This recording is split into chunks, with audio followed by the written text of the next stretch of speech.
ভারতের ইতিহাসে পৃথ্বীরাজ চৌহান এক স্মরণীয় নাম। তিনি একদিকে ছিলেন বীর যোদ্ধা, অন্যদিকে মহান প্রেমী।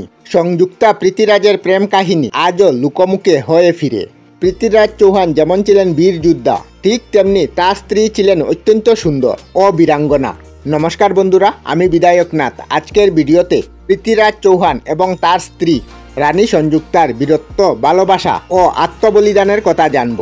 প্রাচীন ভারতের এক ঐতিহাসিক রাজা শাসনকর্তা ছিলেন পৃথ্বীরাজ চৌহান। পৃথ্বীরাজ চৌহান সর্বশেষ হিন্দু রাজা, যিনি দিল্লির সিংহাসনে আরোহণ করেছিলেন। পৃথ্বীরাজ চৌহান 1145 সালে আজমিরের মহারাজা সুমেশ বুড়া চৌহান এবং রানী কর্পূরা দেবীর ঘরে জন্মগ্রহণ করেন। মাত্র 13 বছর বয়সে পৃথ্বীরাজ চৌহান সিংহাসনে পৌঁছান এবং তিনি উত্তরের থানেশ্বর থেকে দক্ষিণের মেবার পর্যন্ত রাজস্ব বিস্তার করেছিলেন। ভারতবর্ষ এবং ভারতবর্ষের বাইরেও পৃথ্বীরাজ চৌহানের তরোয়ালবাজি এবং ধনুর্বিদ্যার বেশ সুনাম ছিল। এছাড়াও তার একটি বিশেষত্ব ছিল যে তিনি শব্দবেদী বাণ চালাতে পারতেন।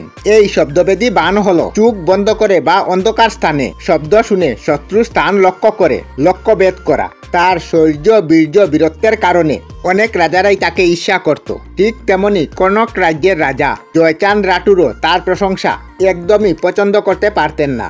পরিবারের দিক থেকে পৃথ্বীরাজ এবং জয়চাঁদ পরস্পর আত্মীয় ছিলেন, কিন্তু যে কোনো প্রকারে পৃথ্বীরাজ চৌহানের ক্ষতি করাই ছিল তার মুখ্য উদ্দেশ্য। অন্যদিকে জয়চাঁদের কন্যা সংযুক্তা অত্যন্ত রূপবতী ছিলেন। রূপকথার রাজকন্যার মতোই তার রূপ যৌবনের খ্যাতি ছড়িয়ে পড়েছিল আশেপাশের বিভিন্ন রাজ্যে। অপরদিকে পৃথ্বীরাজ পান্নারায় নামক এক শিল্পীর আঁকা শৈলচিত্রে রাজকুমারী সংযুক্তার অপূর্ব সৌন্দর্য দর্শন করে তার প্রেমে পড়ে যান।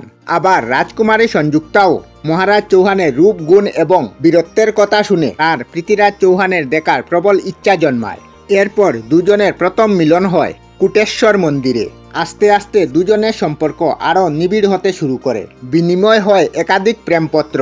রাজকুমারী সংযুক্তার পিতা রাজা জয়চাঁদ এই বিষয়ে জানতে পেরে বিবাহযোগ্য কন্যা সংযুক্তার স্বয়ম্বর সভা করেন। স্বয়ম্বর সভায় পৃথ্বীরাজ চৌহান ছাড়া ভারতের সমস্ত রাজাদেরকে নিমন্ত্রণ করা হয়। এছাড়া পৃথ্বীরাজও জয়চাঁদের বিরুদ্ধে ষড়যন্ত্র করে, তবে ষড়যন্ত্রের কথা তার পিতা সংযুক্তাকে জানিয়ে রাখে। স্বয়ম্বরের দিন উপস্থিত হলে রাজা জয়চাঁদ পৃথ্বীরাজ চৌহানকে অপমান করার জন্য সমস্ত দেশের রাজাদের সামনে পৃথ্বীরাজের মূর্তি বানিয়ে দারোয়ানের জায়গায় রেখে দিয়েছিলেন। কিন্তু অন্যদিকে রাজকুমারী সংযুক্তা স্বয়ম্বর সভায় উপস্থিত হলে তার বরমালা নিয়ে পৃথ্বীরাজ চৌহানের মূর্তিতে পরিয়ে দেন। এরপর সবাইকে হতবাক করে মূর্তি ভেঙে বেরিয়ে আসেন পৃথ্বীরাজ চৌহান এবং সেখান থেকে রাজকুমারী সংযুক্তাকে হরণ করে নিয়ে আসেন নিজের রাজধানী দিল্লিতে। কন্যার এরূপ অপহরণের ফলে ভয়ানক ক্ষুব্ধ হন রাজা জয়চাঁদ। পৃথ্বীরাজ চৌহানকে তার কৃতিকর্মের উচিত শিক্ষা দিতে গজনির তুর্কি সুলতান মুহাম্মদ সুরিকে দিল্লিতে আক্রমণ করার নিমন্ত্রণ জানান। গজনির তুর্কি বাহিনী উপস্থিত হল দিল্লিতে এবং পৃথ্বীরাজের 3 লক্ষ সৈন্য ও 300 হাতি নিয়ে মুহাম্মদ সুরির তুর্কি বাহিনীর সাথে 1191 সালে যুদ্ধ হয়। সেই যুদ্ধে তিনি মুহাম্মদ সুরিকে পরাজিত করেন, যা ইতিহাসে তরায়নের প্রথম যুদ্ধ নামে পরিচিত। কিন্তু পরবর্তী বছর রাজা জয়চাঁদের সহায়তায় মুহাম্মদ সুরি পুনরায় পৃথ্বীরাজ চৌহানের বিরুদ্ধে আক্রমণ শুরু করে। কিন্তু এই যুদ্ধে পৃথ্বীরাজ চৌহান মুহাম্মদ সুরির কাছে পরাজিত হয়ে বন্দী হন এবং বন্দী অবস্থায় তিনি মৃত্যুবরণ করেন, যা ইতিহাসের পাতায় তরায়নের দ্বিতীয় যুদ্ধ নামে পরিচিত।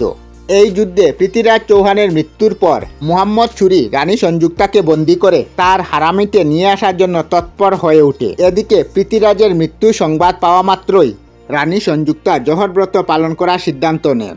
অন্যদিকে মুহাম্মদ সুরির নির্দেশ অনুযায়ী সেনাপ্রধান কুতুবুদ্দিন এবং পৃথ্বীরাজের লালকুটের মহলকে সৈন্য সমেত চারিদিকে ঘেরাও করে ফেলে।